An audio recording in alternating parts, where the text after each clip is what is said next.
खिताब की दावत दींदासूं। यकीनन असांजे उस्ताद मुरब्बी ए मोहसिन अल्लामा सैयद बदियुद्दीन शाह राशिदी रहमहुल्लाह अल जामिअतुर राशिदिया जो एक ख्वाब लदो हो, वो ख्वाब संदन हयाती में साबिया थी न सघियो। अल्लाह की रहमत, अल्लाह की तौफ़ीक़ ऐं अल्लाह की मेहरबानी से वॾे वक़्त खां पोइ अॼु उहो ख्वाब साबिया थियो आहे। मौलाना अब्दुल रज़ाक दल हफ़िज़हुल्लाह जी क़ियादत, संदन टीम की मेहनत ऐं जफ़ाकशी ऐं संदन उस्ताद मोहतरम अल्लामा अब्दुल्लाह नासिर रहमानी हफ़िज़हुल्लाह जी शफ़क़त, तरबियत ऐं मशवरे के नतीजे में इहो इदारो अल्लाह की रहमत ऐं तौफ़ीक़ से हर ॾींहं ते तरक्की जूं मंज़िलूं तय करे रहियो आहे। तव्हांखे यादि हूंदो इन इदारे ते अल्लाह जा एहसान आहिनि, अल्लाह की रहमत, अल्लाह की तौफ़ीक़ ऐं उस्तादनि जे मेहनतुनि के नतीजे में नंढड़ा तालिब इल्म जेके पंहिंजी मादरी ॿोली सवले नमूने सां न ॻाल्हाए सघनि, हिन स्टेज ते हज़ारे माण्हुनि जे साम्हूं अरबी ॿोली में ख़िताब कनि। यकीनन अल्लाह जे फज़ल, अल्लाह जी रहमत खां पोइ हिननि उस्तादनि जी इहा मेहनत आहे।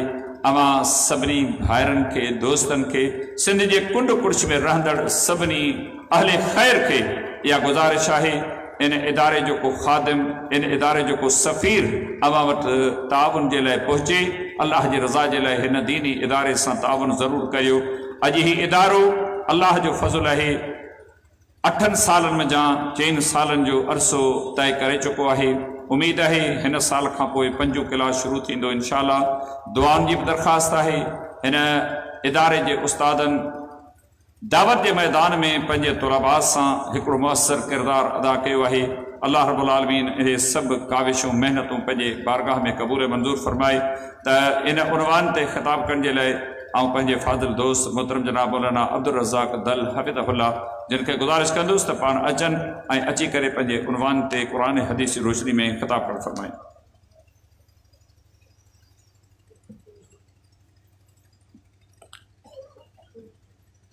अस्सलामु अलैकुम वरहमतुल्लाहि वबरकातुहू। अल्हम्दुलिल्लाहि रब्बिल आलमीन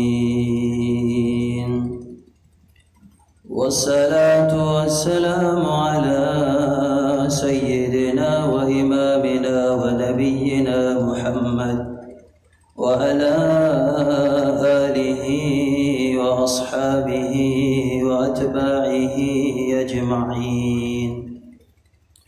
अम्मा बअदु फ़अऊज़ु बिल्लाहि मिनश शैतानिर रजीम। मुअज़्ज़ज़ सामीन हज़रात, मुझो उन्वान तव्हां ॿुधी चुका आहियो, अल्लाह जी मारिफत ऐं तसव्वुफ़। यकीनन ही एक डिघो ऐं तवील उन्वान है। मुख़्तसर वक्त में आउं इन उन्वान के हवाले से कुछ अहम ॻाल्हियूं तव्हांजे साम्हूं पेश रखण चाहियां थो। याद रखो, इन उन्वान ते ॻाल्हाइण जी हिन वक्त तमाम वरी ज़रूरत आहे, छो त बातिल क़ुवतूं हींअर बिलख़ुसूस सिंध के अंदर या पाकिस्तान के अंदर तसव्वुफ़ ऐं सूफ़ियत के फैलाइण जे लाइ वॾी कोशिश करे रहियूं आहिनि। जंहिंजो वॾो मिसाल हींअर वेझर में भिटशाह शहर में सूफ़ीज़म नाले ते बाक़ायदा एक यूनिवर्सिटी ठही आहे अमेरिका के ख़र्च ते, जंहिंमें अरबों रुपया ख़र्च थिया आहिनि ताजो मुसलमाननि के बिलख़ुसूस सिंधी ॻाल्हाइण वारनि खे सूफ़ियत में दाख़िल कयो वञे। तो मुअज़्ज़ज़ दोस्तों, पहले नंबर ते मुझे उन्वान जो पहलो हिस्सो अल्लाह ताला जी मारिफत, अल्लाह ताला जी सुञाणप, यह निहायत ज़रूरी है।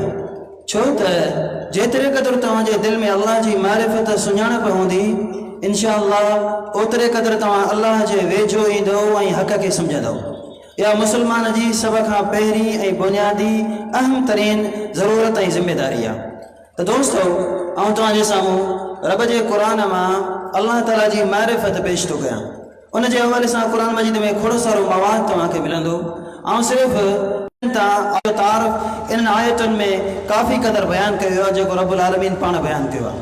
पहले नंबर ते अल्लाह ताला जो इरशाद आहे, मालिक कायनात पंहिंजे कलाम मुक़द्दस जे अंदर पंहिंजी ज़ात जो तारुफ़ बयान कंदे इरशाद थो फरमाए, अऊज़ु बिल्लाहि मिनश शैतानिर रजीम। अल्लाहु अल्लज़ी जअल लकुमुल अर्द करारा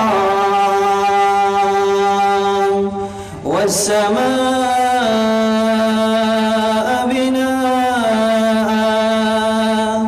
वसव्वरकुम फअहसन सुवरकुम वरज़क़कुम मिनत तय्यिबात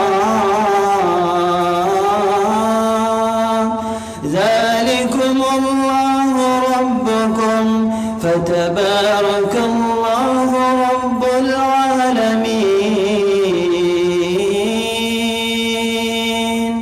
हुवल हय्यु ला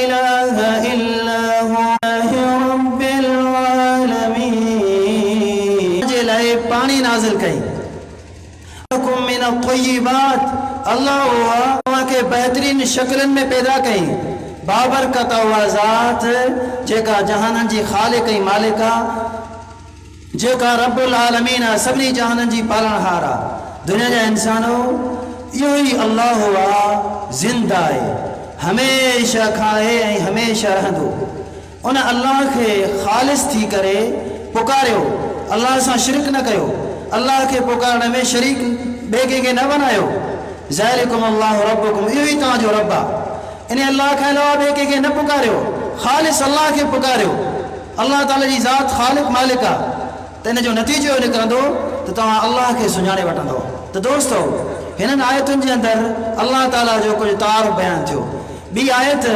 अल्लाह ताला ॿी जाइ ते सूरत इब्राहिम में पंहिंजो तारुफ़ करायो आहे उहे आयतूं पढ़ां उनजो तर्जुमो कयां पोइ मौज़ू जो ॿिए हिसे खे पाण शुरू था कयूं इंशा अल्लाह ताला अल्लाह ताला जो इरशाद आहे अल्लाह ताला केरु आहे तारुफ़ आहे अल्लाहुल्लज़ी ख़लक़स समावाति वल अर्द वअंज़ल मिनस समाइ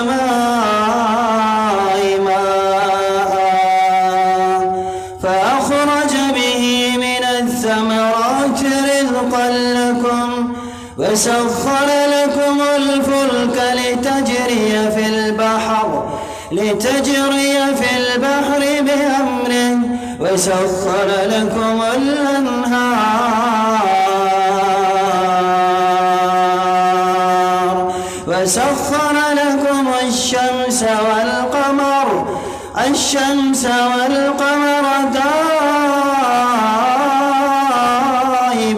दाइबैन वसख़्ख़र लकुमुल लैल वन्नहार दुनिया इंसानो तव्हांजो अल्लाह हुआ जंहिं ज़मीन आसमान के ख़ल्क़ियो आसमान तां मींहुं नाज़िल कयो इन मींहं जे ज़रिए अल्लाह तव्हांजे लाइ मेवा फसल पैदा कया तव्हांजे खाइण जे लाइ तव्हांजे रिज़्क़ जे लाइ दुनिया जा इंसानो तव्हांजो अल्लाह रब हुआ जंहिं ही नेमतूं तव्हांजे मथां कयूं आहिनि तव्हां अल्लाह जो शुक्रियो अदा कयो ॾींहुं राति अल्लाह तव्हांजे लाइ ख़ल्क़िया जेके अल्लाह जे हुक्म सां हलनि पिया उन में तव्हांजे लाइ फ़ाइदो आहे सिज चंड तारा अल्लाह तव्हांजे लाइ ख़ल्क़िया आहिनि अल्लाह ताला जी त उहा ज़ात आहे जंहिं तव्हांखे उहो कुझु ॾिनो जेको तव्हां अल्लाह खां घुरो त दोस्तो हीअ अल्लाह जो तारुफ़ आहे असां अहल सुन्नत वल जमात जो नज़रियो आहे जेको कुझु अल्लाह पंहिंजे बारे में क़ुर में ज़िक्र कयो आहे असीं हुनखे मञूं था तस्लीम कयूं था इनकार कोन था कयूं माना कोन था मटायूं तशबीह कोन था ॾियूं मख़लूक जीअं अल्लाह खे कोन था मञूं हाणे अल्लाह ताला जो तारुफ़ अहल हदीस वटि आहे जेको कुझु अल्लाह पंहिंजे बारे में बयानु कयो या रसूलुल्लाह सल्लल्लाहु अलैहि वसल्लम अल्लाह जे बारे में बयानु कयो असीं हुनखे दिलि दिमाग़ सां मञूं था उनजो इनकार कोन था ॾियूं हाणे अचूं था मौज़ूअ जे ॿिए हिसे जी तरफ़ अहले तसव्वुफ़ ऐं अहले तसव्वुफ़ वटि सूफ़ियुनि वटि अल्लाह जो तारुफ़ सभ खां पहिरीं इहा ॻाल्हि तव्हांजे साम्हूं पेश कंदो हलां सूफ़ियत जेको मज़हब आहे हिन जा अल्लाह जे बारे में बिलख़ुसूस टे हिकु पलीत ऐं ग़लीज़ नज़रिया आहिनि पहिरें नंबर ते वहदतुल वजूद ॿिए नंबर ते वहदतुश शुहूद टे नंबर ते हुलूलियत जो नज़रो इन्हनि टिनी नज़रनि जो मिलंदड़ जुलंदड़ मफ़हूम इहो ई आहे त अल्लाह ताला बज़ात ख़ुदि हर जाइ ते ऐं हर शइ में समायल आहे मौजूदु आहे हिन जूं मुख़्तलिफ़ तारीफ़ूं कयूं अथनि थोरो थोरो इख़्तिलाफ़ आहे लेकिन ख़ुलासा कलाम इहो आहे त इन्हनि सूफ़ियुनि जो नज़रियो अल्लाह जे बारे में अल्लाह हर ज़ात में आहे मंदर में बि अल्लाह हुआ बुत जे अंदरि बि अल्लाह हुआ हर जाइ ते पलीत जाइनि जे अंदरि बि अल्लाह हुआ त पाक जाइनि जे अंदरि बि अल्लाह हुआ त नऊज़ बिल्लाहि सुम्मा नऊज़ बिल्लाह। सभ खां पहिरें इन नज़रिये जो पस मंज़र तव्हां सां पेश कयां। हीउ नज़रियो हिन उम्मत जे अंदरि अब्दुल्लाह इब्न सबा यहूदीअ ईजाद कयो। हिन बदबख्त पलीत सभ खां पहिरें हज़रत अली रज़ी अल्लाह अन्हु जे बारे में अल्लाह हुजण जी महबूद हुजण जी दावा कई। उन खां पोइ रवाफ़िज़ जे ज़रिए इहो सिलसिलो अॻिते हलियो। रवाफ़िज़ जा फ़िरका क़िसानिया नुसैरिया उन खां अलावा क़रामत आहे जिन जो नज़रियो आहे त हज़रत अली अल्लाह हुआ। इन जे ज़रिए इहो अक़ीदो अॻिते हलंदो रहियो। आख़िरकार इहो नज़रियो सूफ़ियुनि जे अंदरि दाख़िल थियो। सभ खां पहिरें सूफ़ियुनि में जंहिं शख़्स ने छड़ी दावा कई अबू यज़ीद तैफूर बिन ईसा अल बुस्तामी आहे। हिन जे बारे में अल्लामा शमसुद्दीन ज़हबी रहमहुल्लाह पंहिंजे किताब सियर आलाम नुबला जे 10 जिल्द में तज़किरो कयो आहे। हिन जो तर्जुमो ज़िक्र कयो आहे बाक़ाइदे।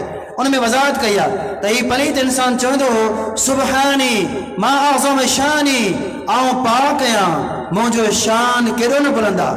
चवंदो हो वमा फिल जुब्बत इल्लल्लाह, चवंदो हो हीउ जेको जुब्बो कमीस मूंखे पातल आहे न हिन जे अंदरि अल्लाह पाण मौजूदु आहे। नऊज़ बिल्लाह सुम्मा नऊज़ बिल्लाह। हीउ त बदबख्त सभ खां पहिरें तारीख़ में इहो नज़रियो पेश कयो। 261 हिजरीअ में हिन जी वफ़ात आहे। उन खां पोइ ॿियो शख़्स जंहिं नज़रिये खे खुलम खुला ज़िक्र कयो उहो शख़्स मंसूर हुसैन बिन मंसूर अल हल्लाज आहे। अल हल्लाज जे नाले सां मशहूरु आहे। हिन जी जेका वफ़ात आहे तक़रीबन 309 हिजरीअ में आहे। अल्लामा ज़हबी रहमहुल्लाह सियर आलाम नुबला जे 11 जिल्द में हिन जो तर्जुमो ज़िक्र कयो आहे, वज़ाहत कई आहे। अल्लामा ज़हबी रहमहुल्लाह सनद सां ज़िक्र कयो आहे त हीउ पलीत इंसान चवंदो हो शेर हिकिड़ो पढ़ंदो सुबहान मन अज़हर नासूतहु सिर सना लाहूतिहि الثاقب ثم बदा फी खल्क़िहि ज़ाहिरन फी सूरतिल आकिल वश्शारिब हत्ता लक़द आयनहु खल्क़ुहु कलहज़तिल हाजिब बिल हाजिब। हीउ पलीत इंसान चवंदो पाक आहे अल्लाह मन अज़हर नासूतहु। नासूत हिकु सूफ़ियुनि जी इस्तिलाह में हिन में मुराद इंसान आहे। जंहिं इंसान खे लाहूत जी शक्ल में, लाहूत सूफ़ियुनि जी इस्तिलाह में मुराद अल्लाह हुआ, यानी जंहिं इंसान खे अल्लाह जी शक्ल में ज़ाहिर कयो अल्लाह पाक आहे। नऊज़ बिल्लाह खुलम खुला दावत कई त इंसान अल्लाह जी शक्ल में ज़ाहिर थियो आहे ऐं चवंदो उन जी चमक सां इंसान मुनवर थियो आहे, ज़मीन ते हले पियो। पोइ चवंदो हो नऊज़ बिल्लाह सुम्मा नऊज़ बिल्लाह सुम्मा बदा फी खल्क़िहि, चवंदो अल्लाह उहो आहे जेको मख़लूक जे अंदरि ज़ाहिर थियो फी सूरतिल आकिल वश्शारिब, खाईंदे पीअंदे अल्लाह मख़लूक में हले पियो। ईअं मख़लूक ॾिसे बि जीअं ॾिसण वारो हिकिड़ो ॿिए खे ॾिसे। इन तारीख़ में इन पलीत अक़ीदे खे बयानु कयो। उन खां पोइ तारीख़ में सूफ़ियत जे हवाले सां या बिलख़ुसूस जेके 3 नज़रिया आहिनि इन हवाले सां वधि में वधि जंहिं इंसान कमु कयो उहो बदबख्त इंसान इब्न अरबी आहे। हिन जो नालो अबू बकर मोहम्मद बिन अली बिन मोहम्मद बिन अब्दुल्लाह अल हातमी। यादि रखो तारीख़ में इब्न अरबी जे नाले सां ॿियो बि हिकु आलिम मशहूरु आहे। हू मुहद्दिस आहे, अहले सुन्नत जो इमाम आहे। हुन अहले सुन्नत जा काफ़ी किताब लिखिया, जामे तिरमिज़ी शरह लिखी आहे, आरिज़तुल अहवज़ी अल अवासिम हुन जो किताब आहे, ॿिया बि खोड़ सारा हुन किताब लिखिया आहिनि। हुन जो नालो ॿियो आहे हू अबू बकर इब्न अरबी। अलिफ लाम खां सवाइ बल्कि अलिफ लाम सां हुनखे उलमा इकराम पढ़ियो आहे सुञाणप जे लाइ। जेको अहले सुन्नत जो इमाम आहे उहो अबू बकर इब्न अल अरबी आहे। हुन जो नालो मोहम्मद बिन अब्दुल्लाह बिन मोहम्मद आहे अल इशबेली। त ही मुहद्दिस इमाम आहे। त इब्न अरबी आहे जंहिं मौज़ू ते वधि में वधि कमु कयो ऐं हिकु किताब लिखियो अल फुतूहात अल मकिया। हिन किताब जे अंदरि नऊज़ बिल्लाह खुलम खुला इन शइ जो इक़रार कयो त अल्लाह ताला इंसान जे अंदरि समाइजी वियो, इंसान जे अंदरि दाख़िल थी वियो। पंहिंजे किताब जे पहिरें सफ़े ते लिखियो आहे इन ख़ातब अब्दहु फहुवल मुस्मिउ समीउ। अल्लाह उहो आहे जेकॾहिं बाने सां ॻाल्हाए ॿुधण वारो बि पाण आहे त ॿुधाइण वारो पाण आहे। यानी अल्लाह ऐं मख़लूक ॿई अल्लाह आहे। अॻिते फरमाई जेकॾहिं वाइन फ़ाइल मां उमिर बिही फहुवल मुतीउल मुताउ, जेकॾहिं बानू अल्लाह जो चयो मञे त अल्लाह हुकुम करण वारो बि आहे ऐं चयो मञंदड़ बि आहे, छो त अल्लाह ऐं मख़लूक ॿई ॻाल्हि साॻी। अॻिते चए थो अल अब्दु हक़ुन व रब्बु हक़ुन, अल्लाह बि हक़ आहे त बानू बि हक़ आहे, ॿई हिकिड़ी शइ आहिनि। फयालई त शहरी मनिल मुकल्लफ़, चए थो मूंखे इहा ॻाल्हि सम्झ में कोन थी अचे मुकल्लफ़ केरु आहे, ज़िमेदार केरु आहे, शरीयत जो पाबंद केरु आहे, अल्लाह या मख़लूक आहे, छो त ॿई शइ साॻी आहिनि। इन कुल त अब्दुन फज़ाक मय्यत, वरी पाणे चए थो जेकॾहिं तूं चई त मुकल्लफ़ बानू आहे त शरीयत जो पाबंद बानो हुआ इहा ॻाल्हि सही कोन्हे, छो त बानो करे मरे थो वञे। जेकॾहिं चई अलाह हुआ त पोइ अलाह ज़िम्मेदार कीअं थींदो? चए थो इहा ॻाल्हि मूंखे सम्झ में कोन थी अचे, बाक़ी इहो मञा थो मख़लूक ऐं अलाह ॿई ॻाल्हि साॻी आहिनि, ॿई ॻाल्हि साॻी आहिनि। त दोस्तो ही टे मूं हवाला पेश कया, उनखे अलावा खोड़ सारा इन पंहिंजे किताब जे अंदरि इबारतूं ज़िक्र कयूं मुख़्तसर वक़्त में। टई उहे माण्हू आहिनि, इन जे लाइ मुंहिंजा नाला वरिता आहिनि। ही मुंहिंजे हथ में कुलियात इमदादिया किताब आहे, हाजी इमदादुल्लाह मुहाजिर मकी, दुनिया ॼाणे सुञाणे थी। हिन किताब जे अंदरि हिन इन टिनी माण्हुनि जी तारीफ़ कई आहे, हिननि खे पंहिंजो उसवा ऐं कुदवा करार ॾिनो अथसि तारीख़ जे अंदरि। जिन माण्हुनि इहा बकवास कई, नऊज़ बिल्लाह सुम नऊज़ बिल्लाह। हाणे ऐं अॻिते ॻाल्हाइण खां पहिरें सभ खां पहिरें मुहद्दिसीन अहले सुन्नत वल जमात जो नज़रियो पेश कयां अल्लाह जे बारे में, त हुननि जो अल्लाह जे बारे में छा ख़्यालु आहे। टे हवाला तव्हां सां मां पेश थो कयां। पहिरियों हवालो मुहद्दिस अबू अब्दुल्लाह इब्न बत्ता रहमहुल्लाह अल्लाह ताला जे तारुफ़ तौहीद जे उनवान ते किताब लिखियो आहे अल इबानतुल कुबरा। उन जे अंदरि इबारत मौजूदु आहे, हुन हिकु उनवान ऐं बाब क़ाइमु कयो आहे, बाबुल ईमान बि अन अल्लाह अला अर्शी। फरमाए थो त इन हाल ते ईमान आणणु ज़रूरी आहे, अल्लाह अर्श जे मथां आहे, बाइनुम मिन ख़ल्क़ी, ॿिए नंबर ते मख़लूक खां अलॻि आहे, मख़लूक खां अलॻि आहे, हुनजो इल्मु अर्जाइते आहे। अॻिते फरमाए थो अजमा अल मुस्लिमून मिन सहाबते व ताबीन, सभु जा सभु मुस्लमान मुत्तफ़िक़ आहिनि, सहाबा ताबीन सभिनी जो नज़रियो आहे अन अल्लाह फ़ौक़ अर्शी, पहिरें नंबर ते अल्लाह अर्श जे मथां आहे, ॿिए नंबर ते बाइनुम मिन ख़ल्क़ी, मख़लूक खां धार आहे, मख़लूक खां धार आहे। इस्तवा फ़ौक़ समावातिही, अल्लाह अर्शनि खां मथे आहे, आसमाननि खां मथे आहे, अर्श जे मथां आसमान खां मथे आहे। त टे शयूं चए थो त इन मसइले ते इजमा आहे त अल्लाह मख़लूक खां धार आहे। ॿियो हवालो अल्लामा शम्सुद्दीन अज़हबी रहमहुल्लाह पंहिंजे किताब अल उलूम या किताब अल अर्श जे नाले सां मशहूर मरूफ़ आहे, उन जे अंदरि अल इमाम अबू ज़ुरा अर राज़ी ऐं अबू हातिम अर राज़ी रहमहुल्लाह जो फरमान ज़िक्र कयो आहे। इमाम अबू हातिम अर राज़ी जो फर्ज़ंद अब्दुर्रहमान बिन अबी हातिम अर राज़ी रहमहुल्लाह बयान थो करे, जेको मशहूर मुहद्दिस आहे, मोतबर इंसान आहे, जंहिं बाक़ाइदे अजरह व तादील किताब लिखियो, अहले सुन्नत जो इमाम आहे। चए थो त मूं पंहिंजे बाबा इमाम अबू हातिम अर राज़ी ऐं अबू ज़ुरा अर राज़ी ॿिन्ही खां पुछो अहले सुन्नत वल जमात जो मज़हब छा आहे। वमा अदरका अलैहा फी जमील अमसार, दुनिया जा मुल्क तव्हां ॾिठा बाबा साईं, तव्हां दुनिया जे मुल्कनि में अहले सुन्नत वल जमात जो नज़रियो छा ॾिठो। इमाम अबू ज़ुरा अर राज़ी ऐं अबू हातिम अर राज़ी रहमहुमुल्लाह चवण लॻा, फरमाइनि था अदरकना जमील अमसार, असां पूरी दुनिया घुमी, हिजाज़न मक्को मदीनो बि वियासीं, इराक वियासीं, मिस्र वियासीं, शाम वियासीं, यमन बि ॾिठोसीं। फरमाए थो वकान मिन मज़हबिहिम, सभिनी मुस्लमाननि जो उलमा जो मज़हब अन अल्लाह फ़ौक़ अर्शी, अल्लाह अर्श जे मथां आहे, इस्तवा फ़ौक़ सब'i समावाती, सतनि आसमान खां मथे मुस्तवी आहे, बाइनुम मिन ख़ल्क़ी, टे नंबर ते अल्लाह मख़लूक खां अलॻि आहे, मख़लूक में समायल कोन्हे। त ही तमामु अहले सुन्नत जो इत्तिफ़ाक़ी नज़र हुआ। टियों हवालो इमाम औज़ाई रहमहुल्लाह अबू उमर अल औज़ाई रहमहुल्लाह जो फरमान अल्लामा शम्सुद्दीन ज़हबी रहमहुल्लाह किताब अल उलूम जे अंदरि ज़िक्र कयो आहे। उनखे अलावा इमाम लालकई रहमहुल्लाह, इब्न बत्ता रहमहुल्लाह, खोड़ सारा मुहद्दिसनि ज़िक्र कयो आहे।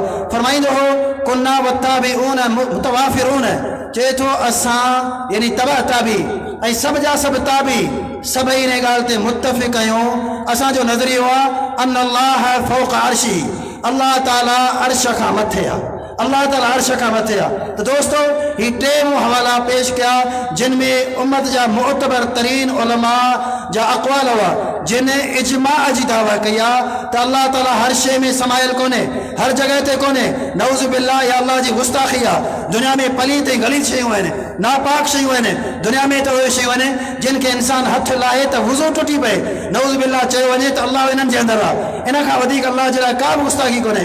ॿी वजह आहे इमाम इब्न खुज़ैमा रहमहुल्लाह मोहम्मद बिन इसाक़ बिन खुज़ैमा इन किताब तौहीद जे उनवान ते बाक़ाइदे किताब लिखियो आहे।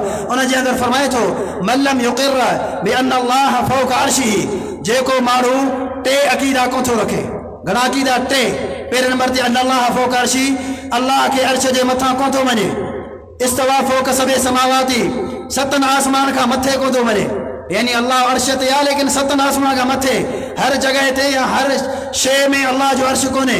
टे नंबर ते बाइनुम मिन खल्की, अल्लाह के मखलूक खां अलग को तो मने, हुनजो नज़रियो आहे त अल्लाह हर जगह ते आहे। मुसलमान याद रखो, अॼु सूफ़ियत जे नाले ते असांखे गुमराह पियो कयो वञे, अल्लाह जो तारफ़ ग़लति थो पेश कयो वञे। इन जो नुक़सानु इहो आहे जो चयो थो वञे सभु पंहिंजी जाइ ते सही आहिनि, हिंदू बि हक़ ते आहे, ईसाई बि हक़ ते आहे, यहूदी बि हक़ ते आहे, सभु हक़ ते आहिनि। यादि रखो, इन जे करे चयो पियो वञे त हर शइ में अल्लाह हुआ, फ़ाइल जे अंदरि बि अल्लाह हुआ, ज़ालिम जे अंदरि बि अल्लाह हुआ, इबादत बुत जी इबादत करण वारे जे अंदरि बि अल्लाह हुआ, लिहाज़ा सभु हक़ ते आहिनि। तंहिंजे करे इमाम इब्न खुज़ैमा रहमहुल्लाह दुनिया जा ॼातल सुञातल मुहद्दिस फरमाइनि था, जेको इहो अक़ीदो कोन थो रखे अल्लाह अर्श जे मथां, इहो नज़रियो कोन थो रखे, फरमाइनि था त फहुव काफ़िरुन युस्तताब। इब्न खुज़ैमा रहमहुल्लाह जो फरमान आहे, सिर्फ़ु तर्जुमो थो कयां, फरमाइनि था त उहो माण्हू कुफ़रिया नज़रियो थो रखे, फहुव काफ़िरुन, हुन खां तौबा जो मुतालबो कयो वेंदो।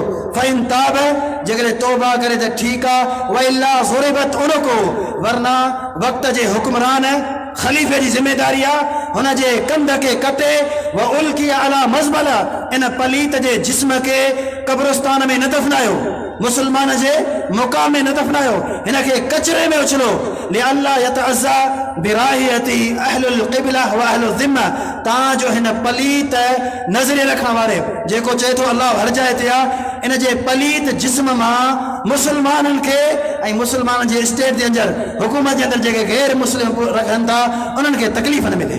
तो दोस्तों, हिननि अक़वालनि मां इहो साबित थियो, ॿिया बि खोड़ सारा उलमा मुहद्दिस आहिनि जिन जे अक़वालनि मां इहो साबित थियो त अल्लाह ताला अर्श खां मथे आहे, त सूफ़ियत जो अल्लाह जे बारे में इहो तारुफ़ आहे, नऊज़ बिल्लाह अल्लाह हर जाइ ते आहे। जीअं तव्हां सां मूं ज़िक्र कयो, हाणे मूं जेके टे आलिम ज़िक्र कया उहे मोतबर आलिम आहिनि। हाजी इमदादुल्लाह मुहाजिर मक्की जी तारीफ़ कई आहे, तारीफ़ कंदे पाण बि नज़रे जो क़ाइल ऐं फ़ाइल आहे। पंहिंजे किताब कुलियात इमदादी जे सफ़ा नंबर 18 ते लिखे थो, खोड़ सारनि जॻहियुनि ते इहो इक़रार कयो अथसि, लेकिन आउं हिकु इबारत पेश कयां, चए थो उसके बाद उसको हू के ज़िक्र में इस कदर मुनहमक होना चाहिए कि खुद मज़कूर यानी अल्लाह हो जाए। नऊज़ बिल्लाह सुम्मा नऊज़ बिल्लाह। ॿी जाइ ते बि पलीत अक़ीदो लिखियो अथसि खोड़ सारनि जॻहियुनि ते त इंसान अल्लाह थी सघे थो। सफ़ो नंबर 35-36 ते बि लिखे थो, कुलियात इमदादी आहे, छपायो पाण अथनि दारुल इशाद मां, हीउ किताब छपियो आहे मकतबा दारुल इशाद मां। हिन जे अंदरि इक़रार थो करे त नऊज़ बिल्लाह सुम्मा नऊज़ बिल्लाह, इंसान अल्लाह थी सघे थो ऐं इंसान जे अंदरि अल्लाह मौजूदु आहे। त इहा आहे सूफ़ियत। अहिड़े नमूने सां अहमद रज़ा ख़ान बरेली बि आकाम शरीयत सफ़ा नंबर 93 ते हिन अक़ीदे खे बयानु कयो आहे, चए थो त वहदतुल वजूद हक़ीक़ी अक़ीदो आहे। असांजा इमाम आहिनि अबू यज़ीद बुस्तामी ऐं उहे माण्हू जिन अल्लाह हुजण जी दावा कई, चए थो असांजा इमाम आहिनि, असांजा वली आहिनि। त दोस्तो, चवण जो मक़सदु इहो आहे, इन नज़रिए बातिल जे करे नऊज़ बिल्लाह सुम्मा नऊज़ बिल्लाह एतिरे क़दुरु हिन अल्लाह जी गुस्ताखी कई जो हिन स्टेट ते बयानु करणु, अल्लाह जो कसम आहे, बयानु करण सां वार कांडारजी था वञनि ईमान वारे जा। तज़किरतुर रशीद में बाक़ाइदे लिखियो अथनि त हिकु पीर हो जंहिं वटि लोंडियूं ईंदियूं, रंडियूं ईंदियूं, नऊज़ बिल्लाह सुम्मा नऊज़ बिल्लाह, हिकु रंडी न पई अचे। पीर पुछे थो छो नथी अची, हू चए थी मूंखे शर्म थो अचे। अल्लाह जो कसम आहे, हवालो मौजूदु आहे मकतबतुर राशिद सैदाबाद जे अंदरि किताब मौजूदु आहे, सैयद बदरुद्दीन शाह राशिद रहमतुल्लाह जे अंदरि जी लाइब्रेरी जे अंदरि। छा थो चए उहो पीर जेको हिननि सभिनी जो सरदार आहे, जेके पंहिंजे पाण खे हींअर तौहीदी जमायतूं सॾाइनि पियूं, रशीद अहमद गंगोई कंहिं तारीफ़ जो मुहताज कोन्हे, चए थो असांजो पीर ज़ामिन जलालाबादी वटि रंडियूं ईंदियूं, हिकु रंडी कोन आई। पीर पुछे थो छो नथी अची, चए थो पीर खे वारंडी चए थी मूंखे शर्म थो अचे। नऊज़ बिल्लाह सुम्मा नऊज़ बिल्लाह। ओ पीर चए थो शर्माती क्यों हो, शर्म छो थी करी, करने वाला कौन कराने वाला कौन वही तो है। नऊज़ बिल्लाह सुम्मा नऊज़ बिल्लाह।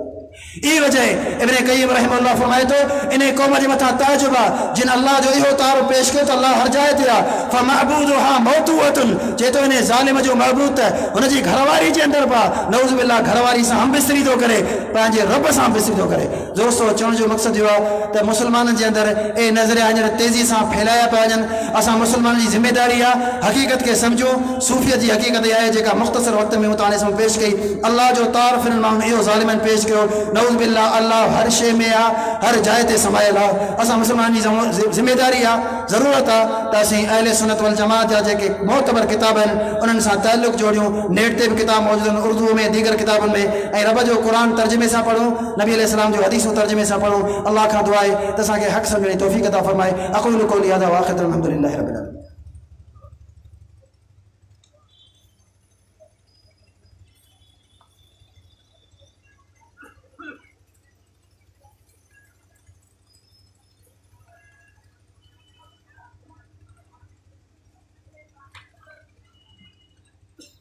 अज़ीज़ दोस्तों,